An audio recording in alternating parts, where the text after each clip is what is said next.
What's up, guys? My name is Jellycut5 and welcome to the Chelsea versus West Ham review as Chelsea come out on top on a fiery derby and a 2-1 win over the Hammers. Before we do get into the video, if you haven't done so already, please hit that like button. Don't forget to also hit that subscribe button and don't forget to also hit that notification button so you never miss a video. Chelsea 2, West Ham 1. Relief, I have to say. Very much relief, because that was not made easy on any other accounts whatsoever.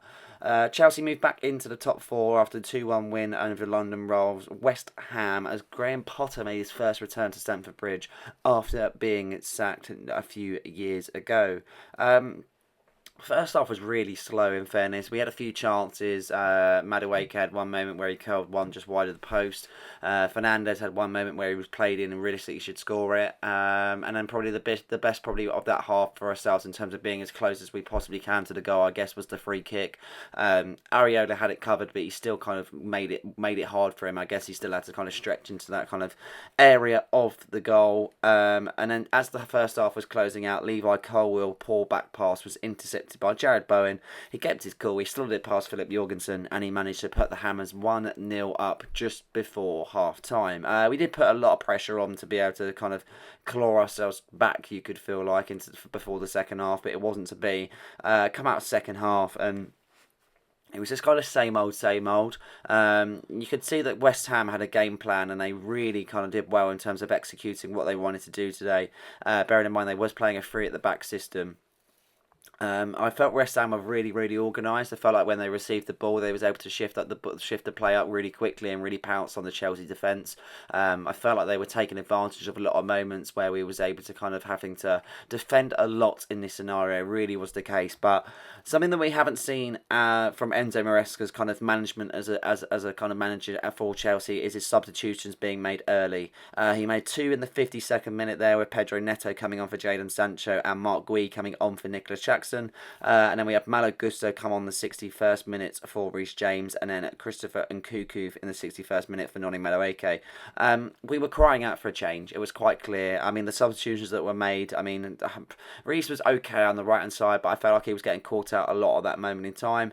Noni Madueke was really poor, and I just believe that he needs an attitude change to realistically kind of get himself into a position where he can actually start playing football instead of moaning the players around him. I feel like it's a real kind of problem of his game. Jadon Sancho once again just didn't really perform. I feel like he has a problem in realistically kind of taking his man on and really kind of bringing the game towards the defence, and he just didn't really kind of do that today. And obviously the other substitution was Nicolas Jackson, and he spent more time on the floor than he did actually trying to stay upright and with the ball. So the substitutions were really vital, and 3 minutes later after the second lot of substitutions, Pedro Neto fired home after he did get VAR'd at one point in time.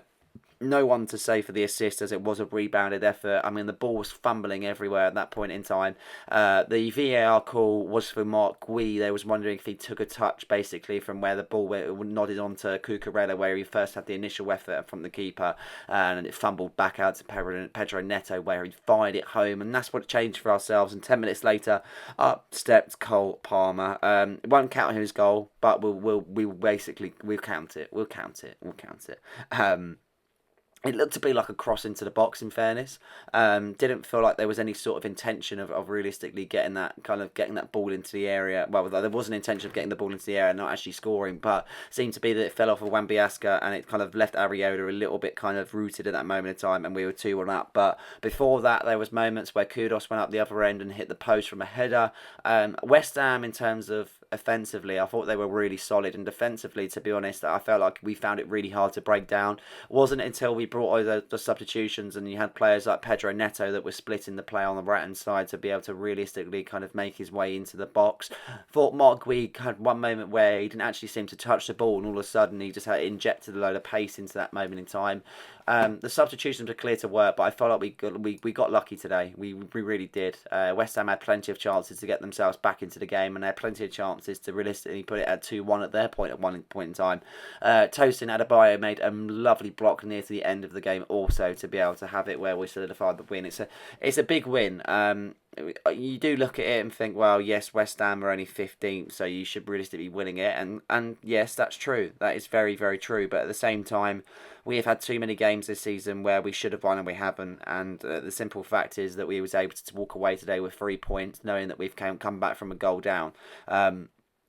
I think it's just mistakes that have cost us over the time. We can't put any kind of thoughts on the goalkeeper for making the mistake because he didn't make anything at the end of the day. It was just due to the fact of Colwell misplacing the pass and playing in Jared Bowen, and 9 times out of 10 he's actually going to score. I think he's actually equalled Eden Hazard's record for scoring against the top 6, 20 goals against the top 6, which is pretty good to be honest, especially for a player that plays for West Ham and isn't exactly the most prolific player that there is in the Premier League. So he's doing pretty well. I think West Ham do well to keep him in fairness, because he did show a lot of strength in the attacking ways today. And as I mentioned, I was quite impressed by the way West Ham played, and I feel like Potter's definitely got a system that he's trying to implement at West Ham, and it's just definitely the amount of time. I'm not saying that we were like kind of good enough to be able to kind of say like in terms of like they were competing against the top Chelsea side, because they wasn't. I just felt that they had a game plan, they executed it really well, and they just got unlucky in 2 moments, and unfortunately the game kind of slipped away from them at that point. But they were definitely in it from minute 1 to minute 90, and I think it was just one of those games where it was a sort of back and forth encounter. Chelsea had plenty of chances. We had all the possession with 67 possession, 22 shots but only 3 on target, and that's a worrying factor of our game in fairness. Plenty more passes compared to West Ham, but at the end of the day, the stats wouldn't have meant anything if we were sitting here and at the end of it and saying West Ham 1, Chelsea 0. So, an interesting game, that's for sure. But the 3 points is what matters most, as we now go back into the top 4 with 2 points clear off 5th. But this is the lineup that was played. Jorgensen in goal. Maresca finally made a change in terms of the goalkeeper role. I felt like he looked uncomfortable in the first half and grew into the game in the second half. But then again, he still had a moment where he made a mistake where he gave the ball away in a vital position, and then they wanted to have it where they took a chance from long range. He made a few saves at his near post, just kind of going out to retrieve the ball. I felt like he did well in that and was alert in that moment. But I think the thing with Jorgensen is it just felt a bit safer. I think that's the key word to use in that moment. I think we just felt safer in that moment in time. I wouldn't say that it was an amazing game from Jorgensen by any means, because I don't think it was. But at the same time, I don't think he did a lot wrong, and that was the difference in that moment in time. But yeah, it was definitely a positive to not have Robert Sanchez, and I felt like it kind of reflected in the fans jeering him at the starting lineups. Moving forward to the left hand side, we got Marc Cucurella. I felt like he played well. Obviously, he kind of crashed into the box for that moment in time where he helped to kind of help out for Neto's equaliser. I felt like he gave the ball away too much on that left-hand side. I felt like he was kind of forcing the issue more than what was needed. He always looks alert. He's always trying to jump up for the ball, but just wasn't exactly the full kind of ticket today, shall we say. But a 6.6 for Marc Cucurella. I wouldn't say it was his best of games, but I wouldn't say it was poor by any stretch of the imagination. Reece James, a good 6.4. Provided decent width, but I felt like he got beaten too much on that right-hand side. I felt like the substitution for Malagusto to come on really injected some pace, and I felt like just a little bit of freshness in that back four that we really needed to push on and be able to attack, especially when they're playing in the inverted roles. 2 centre-backs, Levi Colwell and Tosin Adebayo. Tosin showed some leadership in some regards. I felt like he won a lot of headers. I'm never too sure, because I don't feel like we have the most best centre-back partnerships, and I feel like it changes on a big occasion. But I have to say, providing that match-saving block right at the end to stop Kudus in stoppage time was probably the biggest part of the game. He did receive a lot of the ball. I'm just still. It's a very unknown at this moment in time, because I just don't think as a back four that we are the complete product by whatsoever. Levi Colwell, I just don't think he was good enough today. Obviously, he gave the goal away for the first one for Jared Bowen, and the second half as well. I felt like he had too many misplaced passes. His duels, he wasn't as strong. I think there was one point in the second half where the ball was kicked into the area, and Jared Bowen was able to chest it down with ease and then lay it off to another player. And didn't really seem to compete with the attackers that were in front of him, which was a slight shame to some degree. Felt like he'd done better on many other areas. So Tosin is 7.0 and Colwell are 5.5. Moving forward to the midfield. midfield, we've got Moises Caicedo, definitely man of the match for myself. Absolute unbelievable game from him, and he definitely continues to prove why he's definitely worth that sort of price tag in that regard.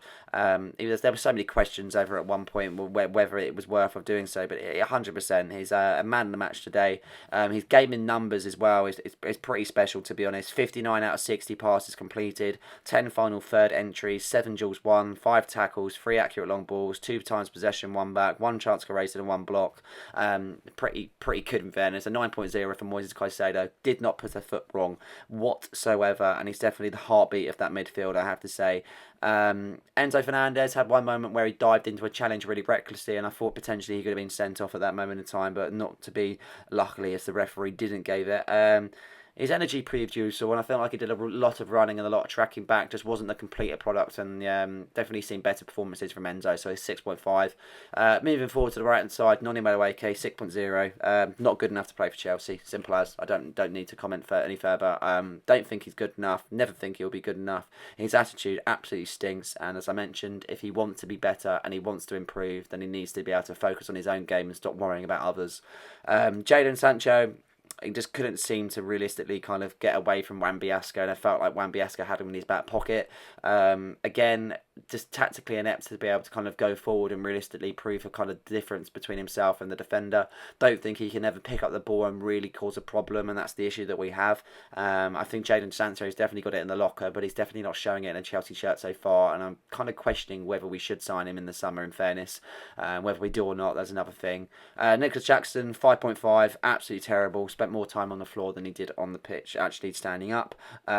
All the defenders had him in his back pocket, and he just doesn't prove any kind of stability in terms of a striker whatsoever. I really feel like we're lacking in that area, and it's quite of a shame because I'm not too sure what happened to Mark Gui at the end, because he overstretched for a ball and you could see he was in some agony. He was on the floor for a fair bit, and then he went off the pitch straight away as a full-time whistle had been blown, but was an integral part of that win, that's for sure. But yeah, Nicola Jackson just wasn't good enough, and I was really happy to see the substitution. So only a 5.5 for Nicola Jackson. Christopher Nkunku came on for Madueke. He was okay. Felt like he didn't really press as much as what we would really like to see. Felt like he was dragging the ball back than he was forward. Pedro Neto definitely changed the game coming on for Sancho. Really proved a lot of pace on that right hand side, driving at his man, being able to make a lot of problems for the defenders, and that's what Chelsea wingers haven't been able to do at that time. And that's what you've got to do in that position if you want to be in a position where you want to go and score goals and create assists. You've got to put the pressure on the defenders to be able to charge at them and really create a problem and make them think about it instead of standing there and allowing more time for the defender to get the ball back and be able to go up on the other end of the pitch. So really good stuff from Pedro Neto. Happy to see him score because it's been a while. Hopefully he can start in the next game. And a 7.0 for Pedro Neto. Malo Gusto, I thought he was really good today when he came off for Reece James. Showed a lot of pace and something a little bit different. Showed a lot of fight, being able to try and win the ball back and really prove his worth on that right hand side. And again, a 7.0 for Malo Gusto. Trevor Chalobah literally only came on for a few minutes, but steadied the field, coming on for Cole Palmer. And then looking forward, I actually want to talk about Enzo Maresca, and I have to say, hats off for making the substitutions.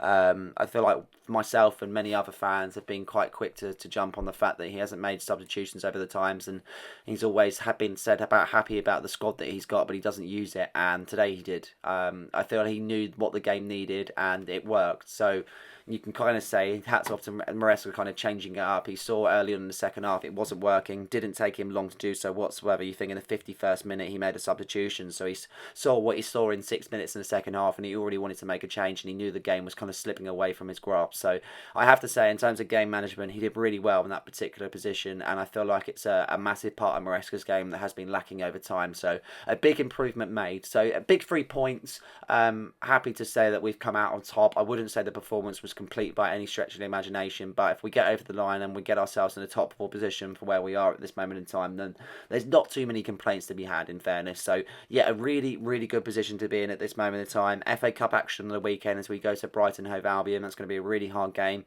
Probably looking to see some rotation in that moment in time and some differences in the squad, but hopefully we can prove our worth and get past the Seagulls to be able to book a place in the next round of the FA Cup. But preview will be coming for Friday. Saturday. I want to say that we're playing on Saturday. Yes, preview coming for Friday for the game on Saturday. So stay tuned until then. But that is it for this video. Hope you guys have enjoyed this one. Please like and subscribe for more content. And don't forget to hit that notification button so you never miss a video. Cheers.